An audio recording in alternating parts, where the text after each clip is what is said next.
So when I make these watch videos, I normally have kind of a bit each video where the location is based around the watch. So for this one, the Henry Archer Ohav Ad Astra with the aventurine dial reminds me of the night sky. We're doing this one in the dark.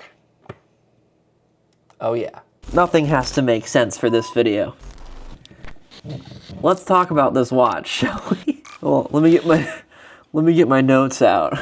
My notes being the website. All right, so the basics. First, we're going to go over the kind of objective data, and then we'll get into my personal thoughts on everything. This beautiful watch is made of 316L stainless steel.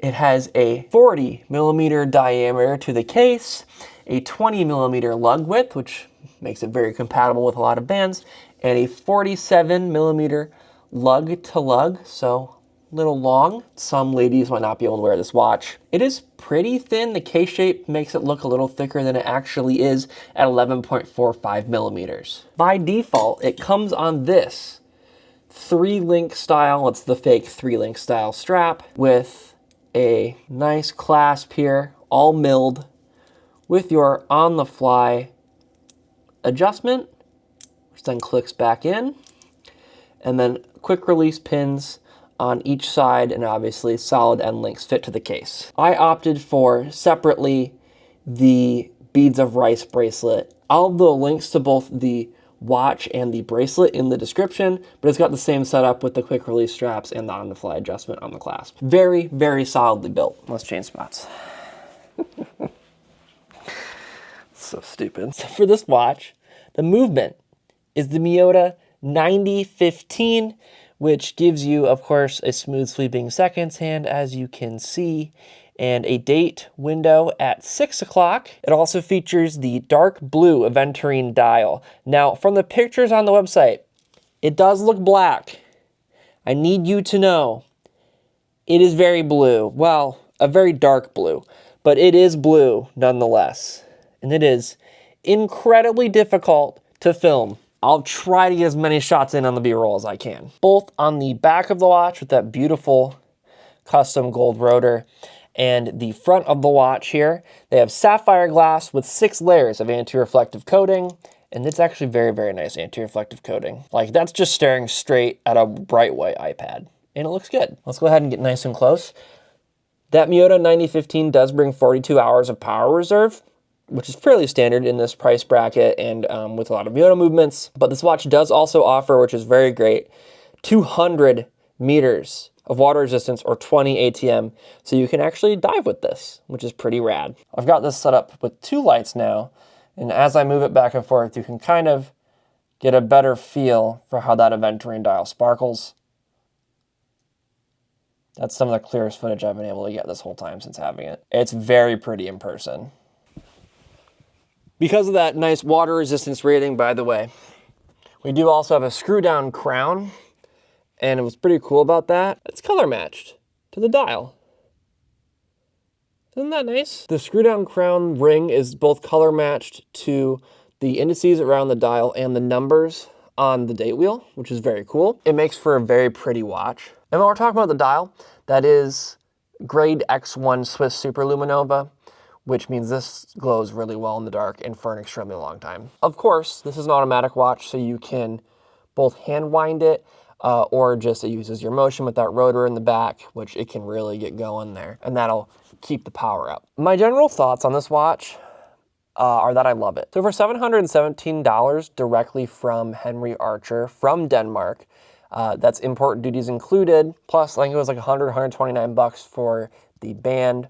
I'm all in a little over 850 bucks probably. This watch, I was nervous about buying it because it was so expensive. This is my most expensive watch purchase at this time. I had just had my San Martin, which, as you know, we did a review on last upload. I didn't love the finishing on it. And I've heard that San Martin and Henry Archer can be comparable. I don't know who's saying that.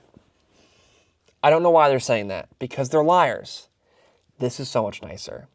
The finishing on both the standard bracelet and this extra bracelet from them is immaculate. Every link is silky smooth on the top and bottom. and the sides. It's chamfered, it's rounded, and it's soft. It's pliable and easy to wear. The case, it's a little thicker, it's a little heftier. It feels so good. It's one of those hefts that isn't too much. It's exactly right. The clasp, while a little on the thicker side, it is milled.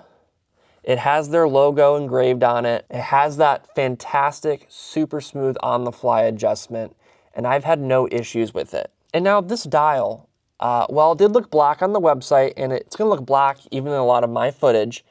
It is blue, and it was a bit of a letdown to pull out of the box and see that it was blue. It genuinely bummed me out. However, it has grown on me so much. Because of its color, you can wear this with black. You can wear this with blue.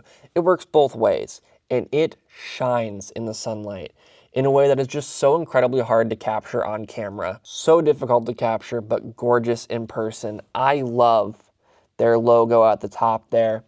I love the text for Ohav 200 meters. I love the circular date window. That inner ring that goes between all of the stick indices with Lume is beautiful. It reminds me of looking out of a porthole into space, like on Project Hail Mary.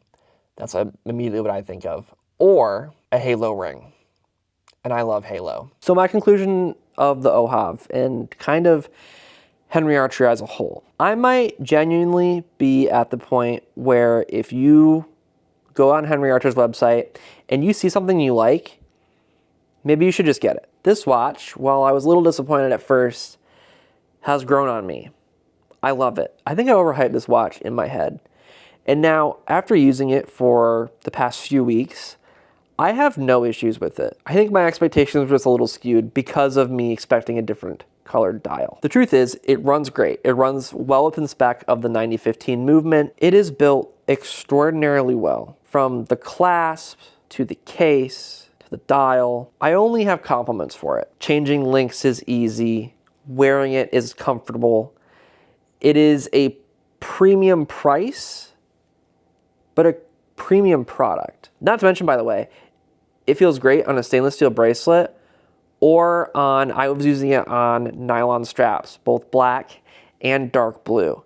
And they feel absolutely fantastic. And really, a dark blue brings the color out of that dial significantly. I think in terms of Gatto watches, this hits the mark, and so do most of Henry Archer's watches. That's why I feel comfortable saying that if you see a Henry Archer that you like, give it a shot. I just don't have any more to say, I don't think. Thank you for watching. I appreciate it. If you want to see more watch content, feel free to subscribe here. I'm going to be taking a look at this in the next long form video. Got that on a red seatbelt nylon strap right now. I also make more watch content for shorts on here and on TikTok and Instagram as well. Also check out my gaming channel, SkullHQ Gaming. I've got tons of old gaming videos on there that are very funny. And check out twitch.tv/SkullHQ where those clips of those videos are from.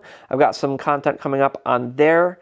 I want to be streaming a little bit of Minecraft, and also Halo Campaign Evolved comes out soon, in the next week or so. Other than that, all my social medias are linked down below as well. That's anything from Facebook, Twitter, Instagram, TikTok, Threads, Blue Sky, and the Discord. Again, thank you for watching. I appreciate it. Have a good day, night, or whatever time it is, and I will see you soon.